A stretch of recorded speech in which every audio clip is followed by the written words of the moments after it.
Nah, anak-anak sekalian, adapun tujuan pembelajaran kita pada hari ini adalah yang pertama, melalui kegiatan membaca teks, kamu mampu membandingkan sikap tokoh-tokoh yang terdapat di dalam cerita dengan tepat. Yang kedua, melalui pengamatan sikap-sikap tokoh, kamu mampu menyampaikan pendapat mengenai sikap yang patut dicontoh dari tokoh yang terdapat di dalam cerita dengan baik. Yang ketiga adalah melalui kegiatan pengamatan video, kamu mampu menganalisis pentingnya keseimbangan alam dan kelestarian sumber daya alam dengan tepat. Dan yang keempat, melalui kegiatan menganalisis, kamu mampu membuat contoh kegiatan menjaga kelestarian sumber daya alam dengan benar. Ya, anak-anak, di sini terdapat suatu teks. Judulnya Terpisah Karena Manusia. Ayo, mari kita baca dengan perlahan dan suara yang lantang.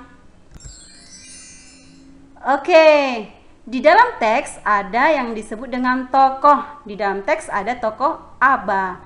Ya, apa itu tokoh? Tokoh adalah pelaku yang mengemban peristiwa dalam cerita fiksi sehingga peristiwa itu mampu menjalin suatu cerita. Tokoh ada dua jenis.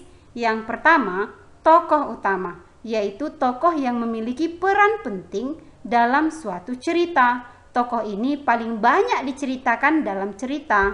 Dan yang kedua adalah tokoh pembantu. Tokoh pembantu adalah tokoh yang memiliki peran yang kurang penting.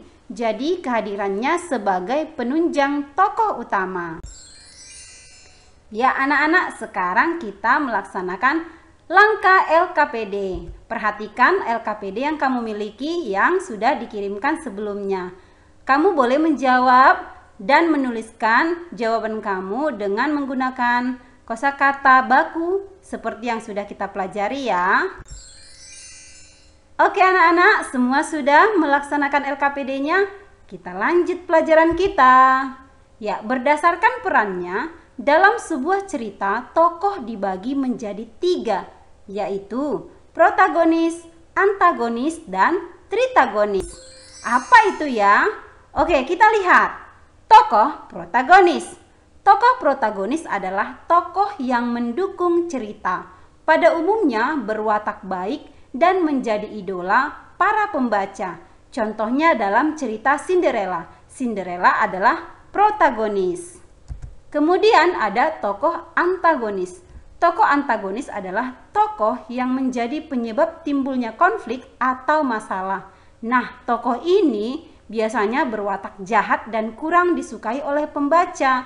Contohnya adalah dalam cerita Cinderella ada ibu tirinya. Nah, ibu tiri adalah tokoh antagonis.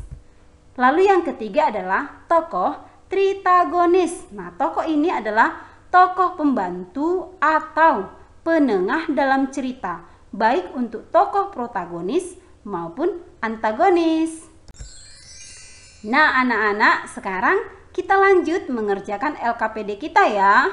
Perhatikan LKPD kamu, bacalah dengan seksama, lalu tulislah jawaban kamu sesuai dengan apa yang sudah kamu ketahui. Tulislah jawaban kamu dengan menggunakan kosakata baku sesuai dengan pembelajaran yang sudah kita pelajari.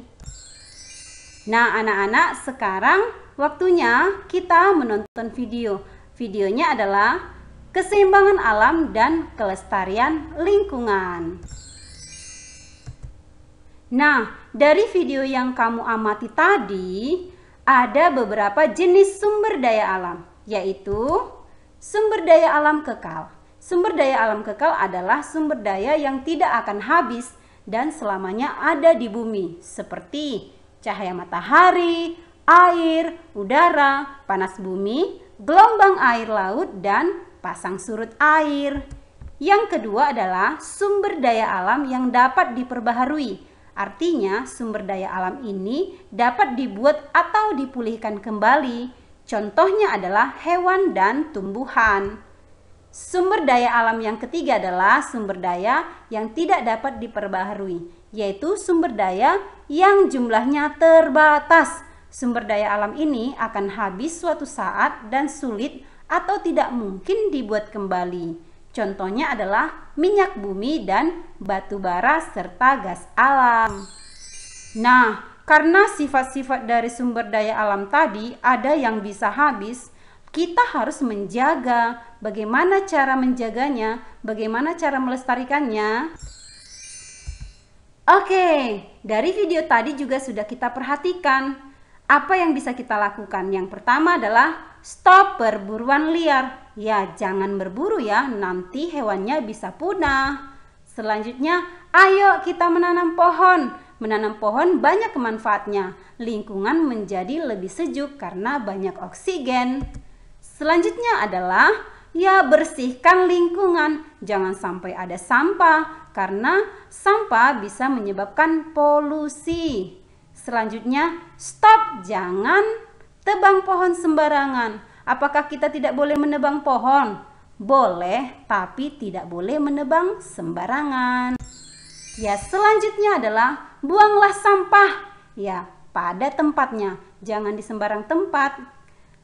Kemudian ada stop bakar hutan. Ya, pembakaran hutan dapat menyebabkan polusi udara dan itu bisa menyebabkan kita menjadi sakit ya. Lalu yang terakhir, ya ayo hemat. Hemat apa?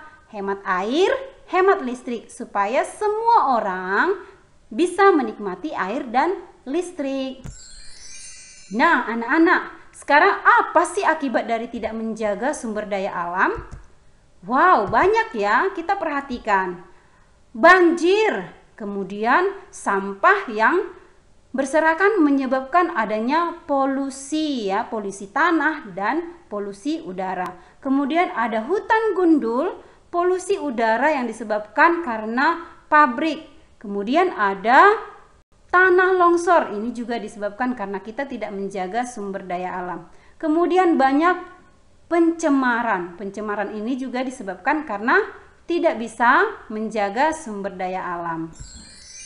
Oke anak-anak, sekarang kita melaksanakan LKPD kita. Baca soalnya dengan teliti, lalu tulis jawaban kamu di lembar LKPD kamu dengan menggunakan kata baku seperti pelajaran kita sebelumnya.